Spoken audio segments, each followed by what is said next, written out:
नमस्कार दोस्तों, मेरा नाम है कुमार गौरव और आप देख रहे हैं टेक विद केजीएस। दोस्तों, आज हम बात करने वाले हैं पोस्ट पे के बारे में। आज हम इस वीडियो में जानेंगे कि पोस्ट पे को यूज़ करके आपको क्या क्या फ़ायदा हो सकता है। दोस्तों, भारत पे कंपनी ने पोस्ट पे की सर्विस अभी कुछ ही दिन पहले लॉन्च की है। पोस्ट पे एक पोस्टपेड सर्विस है या फिर कह सकते हैं कि पे लेटर वाली सर्विस है, जिसमें आप शॉपिंग पहले करते हैं और पेमेंट आपको कुछ टाइम बाद करनी होती है। आज हम इस वीडियो में जानेंगे how to use postpay, what are the documents required for the postpay, what are the charges of using postpay, credit limit, billing cycle, what are the benefits of using postpay, सब कुछ जानेंगे इस video में। और इस video को and तक जरूर देखना, वरना आप काफ़ी इंपॉर्टेंट चीज़ें मिस कर सकते हो। वैसे तो मैं इस वीडियो में आपको चैप्टर्स बना करके डिस्क्रिप्शन बॉक्स में दे दूंगा, आप चाहे तो डायरेक्टली उन चैप्टर्स पे क्लिक करके आप वो पर्टिकुलर सेक्शन देख सकते हो।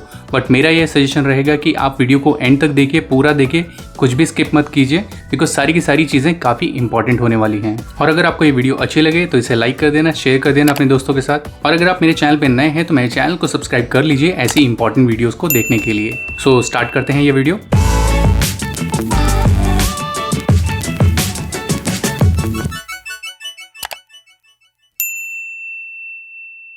दोस्तों, इस वीडियो में आज की डेट में जो भी अपडेट्स हैं, जो भी इन्फॉर्मेशन है, वो मैं बताने वाले हूँ। यानी 24 अक्टूबर की ये वीडियो है। सो 24 अक्टूबर 2021 तक जो इन्फॉर्मेशन अवेलेबल है पोस्ट पे की, उसके हिसाब से मैं ये वीडियो बना रहा हूँ।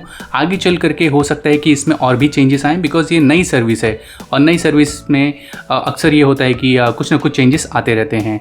सो अभी इस सर्विस को मैच्योर होने में थोड़ा सा टाइम है। सो जो भी अपडेट्स आएंगे उनके बारे में मैं इन्फॉर्मेशन आपके साथ ज़रूर शेयर करूंगा। दोस्तों, सबसे पहले बात कर लेते हैं हाउ टू यूज़ पोस्ट पे। दोस्तों, पोस्ट पे एक क्रेडिट लाइन सर्विस है। जिस तरह से क्रेडिट कार्ड काम करता है उसी तरह से पोस्ट पे भी काम करता है। इसमें बेसिकली आपको एक वर्चुअल कार्ड या फिर एक फिजिकल कार्ड भी आपको इशू होता है, जिसे आप यूज़ करके आप शॉपिंग कर सकते हैं। जो उसका जो बिलिंग साइकिल है उसके अकॉर्डिंग आप जब शॉपिंग कर लेते हैं तो आपको उसकी पेमेंट जब बिल जनरेट होता है उसके बाद आपको करनी होती है। What are the documents required for the post पे? दोस्तों, यहाँ पर थोड़ा सा डिफरेंस है। बेसिकली जब आप क्रेडिट कार्ड के लिए अप्लाई करते हैं तो उसमें आपको अपनी इनकम प्रूफ देनी होती है, आपकी सैलरी स्लिप, बैंक स्टेटमेंट और भी जो KYC के जो डॉक्यूमेंट्स हैं वो सब देने होते हैं।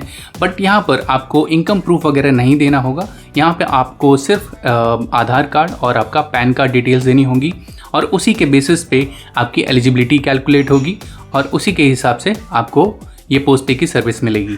Is there any annual charges of the post पे?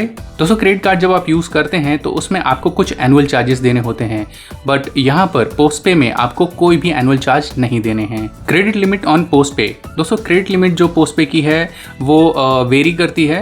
ये अप टू 10 लाख तक जाती है। इनिशियली हो सकता है कि आपको क्रेडिट लिमिट 10,000 20,000 की मिले, और जिस तरह से आप इसे यूज़ करते जाएंगे और टाइमली पेमेंट करते जाएंगे तो आप लेटर ऑन इसकी लिमिट जो है इंक्रीज भी करवा सकते हैं। बट ये टोटली डिपेंड करेगा कि आप किस तरह से उसे यूज़ कर रहे हैं। जितना ज़्यादा यूज़ करेंगे उसी हिसाब से आपकी जो क्रेडिट लिमिट है वो बढ़ाई जाएगी। बिलिंग साइकिल ऑफ पोस्ट पे। दोस्तों, बिलिंग साइकिल जो पोस्ट पे का है वो बेसिकली 1 मंथ का है, यानी कि आपको 1 महीने का टाइम दिया जाता है उसमें शॉपिंग करके, और 1 महीने बाद जो है आपका बिल जनरेट होता है और आपको 5 दिन मिलते हैं उसका बिल पेमेंट करने के लिए।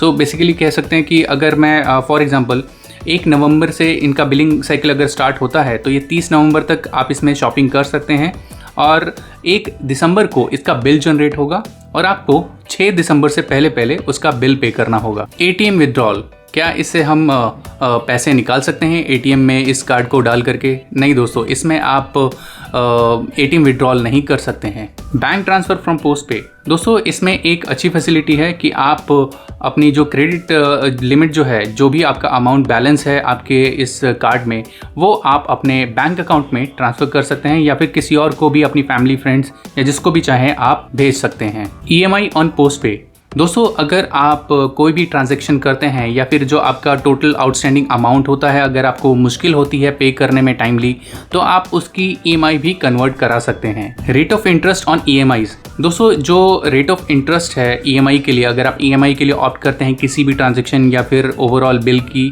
तो आपको 1.5% आपको इंटरेस्ट देना होगा। Late fee charges on postpay. दोस्तों, अगर आप पेमेंट टाइम पे नहीं करते हैं, यानी कि अगर जो 5 दिन का ग्रेस पीरियड मिलता है बिलिंग साइकिल के बाद, तो अगर आप पेमेंट नहीं कर पाते हैं अपने पोस्ट पे की, तो आपको जो पेनल्टी है वो 0.1% पर डे के हिसाब से चार्ज होता है। यानी जो भी टोटल आउटस्टैंडिंग अमाउंट होगा उस पर आपको 0.1% इंटरेस्ट देना होगा। What happens if payment is delayed too much? दोस्तों अगर आप पेमेंट ज़्यादा टाइम लगा देते हैं पेमेंट करने में, जो उनकी आउटस्टैंडिंग जो अमाउंट होती है उसको अगर आप ज़्यादा टाइम ले लेते हैं तो ऐसे केस में आपका अकाउंट ब्लॉक हो सकता है। फॉर एग्जांपल आपकी जो बिल ड्यू डेट है वो 5 दिसंबर या फिर 6 दिसंबर है और अगर आपने जो पेमेंट है अगले और 10 दिन तक नहीं करी तो आपका वो अकाउंट ब्लॉक कर देंगे और उसके बाद आप कोई भी अपने पोस्ट पे अकाउंट से, पोस्ट पे कार्ड से कुछ भी ट्रांजैक्शन नहीं कर पाएंगे। बट जैसे ही आप उसकी पेमेंट कर देते हैं तो आपका जो अकाउंट है वो अनब्लॉक हो जाएगा और आप वापस से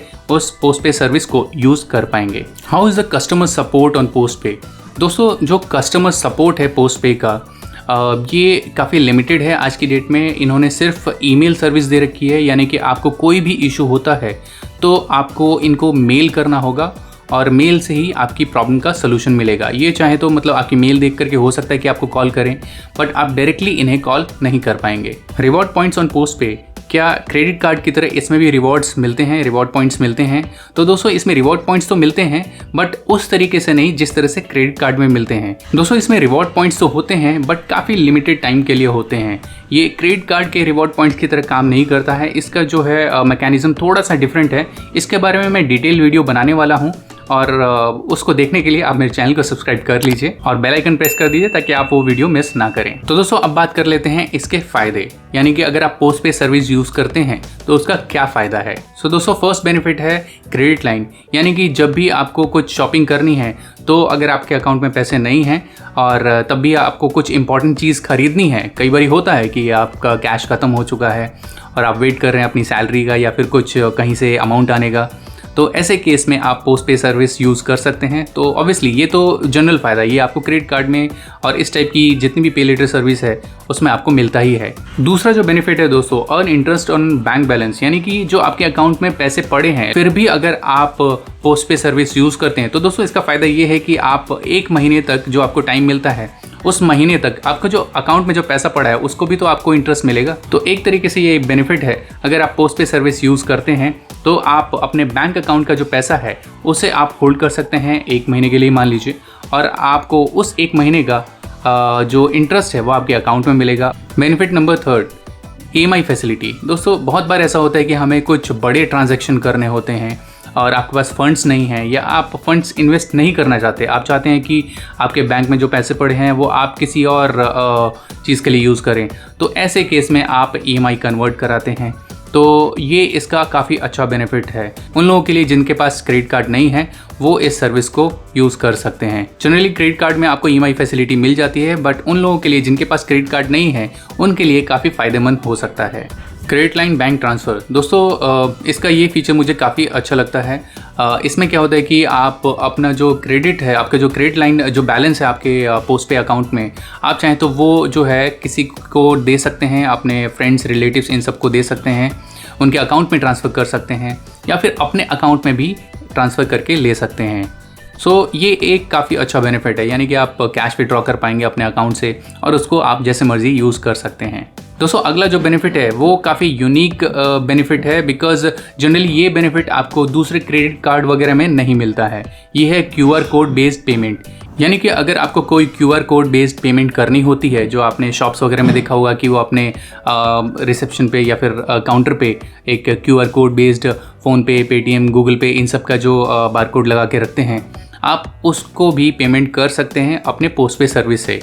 इस टाइप की सर्विस जो है वो बहुत कम क्रेडिट कार्ड में दी जाती है। सो ये एक काफ़ी अच्छा बेनिफिट मुझे दिखता है, बिकॉज बहुत सारे जो मर्चेंट्स हैं वो क्रेडिट कार्ड एक्सेप्ट नहीं करते हैं। तो ऐसे केस में आपको अपना UPI जो अकाउंट है वो यूज़ करना पड़ता है। ऐसे केस में अगर आपके अकाउंट में पैसे नहीं हैं तो आपके लिए कई बार मुश्किल हो सकती है, तो उस केस में आप पोस्ट पे सर्विस यूज़ कर सकते हैं। सो दोस्तों आई होप आपको पोस्ट पे के बारे में सारी इन्फॉर्मेशन मिल गई होगी। मैंने काफ़ी डिटेल में एक एक चीज़ के बारे में बताया है। इन केस आपके कोई भी डाउट रहते हैं तो आप मेरे कमेंट सेक्शन में जा करके मुझे कमेंट करके मुझे बता सकते हैं। अगर आपको ये वीडियो अच्छी लगी है तो इसे लाइक कर दीजिए, शेयर कर दीजिए अपने दोस्तों के साथ। आज के लिए इतना ही, मिलते हैं अगली वीडियो में, तब तक के लिए बाय।